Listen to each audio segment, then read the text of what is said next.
The ocean covers 71% of our world. We pretend we have conquered it, but we merely float on the roof of a 36,000-foot abyss. In June of 1947, listening posts across the Strait of Malacca picked up a radio broadcast that was never meant for human ears. Two American vessels triangulated the signal. What they found floating in the dead silent equatorial water wasn't a standard shipwreck. It was a floating monument to something that looked down from the sky. The message came in jagged, hyper-panicked Morse code. COS from Ourang Medan. We float. All officers, including captain, are dead in chart room and bridge, possibly whole crew dead. This was followed by frantic, indecipherable static. Then, a final chilling sentence typed out by a dying, trembling hand. I die. Then, absolute silence. The American merchant ship Silver Star turned its engines to full flank speed. They expected a pirate attack, a boiler explosion, or a bloody mutiny. They were prepared for human violence. They were not prepared for the pure absence of it. When the boarding party from the Silver Star stepped onto the wooden deck of the Ourang Medan, the ambient air changed. It wasn't just cold. It felt mathematically wrong. The ship was completely undamaged. No fire, no hull breaches, no blood on the wood. But scattered across the deck were statues. Every single member of the Dutch crew was dead. Their bodies were frozen in unnatural, rigid contortions. Their teeth were bared in silent screams.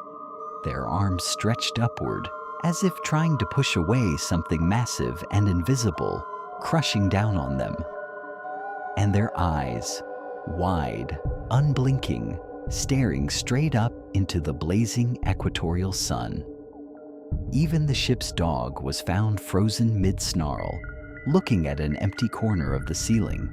The American captain ordered his medical officer to examine the bodies. This is where standard biology fails. There was no blood. There were no bullet holes, no stab wounds, no signs of blunt force trauma. More terrifyingly, there was no sign of asphyxiation or poison. Their skin was cold, yet the equatorial temperature was over 100 degrees Fahrenheit. They hadn't frozen to death. Their nervous systems had simply locked up in a state of terminal biological overload. They had looked at a frequency, a geometric shape, or an entity so fundamentally hostile to human comprehension that their brains executed an immediate, fatal self-shutdown. The Silver Star decided to attach a heavy steel tow line to bring the ghost ship into port. The moment the winch tightened, a thick, unnatural yellow smoke began billowing from the Ourang Medan's lower cargo hold, number 4. There was no visible flame, just an acrid, boiling vapor. The American boarding party scrambled back to their ship and hacked through the steel tow line with an axe.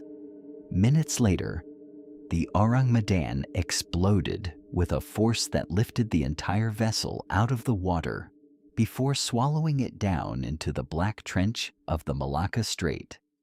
It left no debris, no floating life jackets. The sea closed the folder.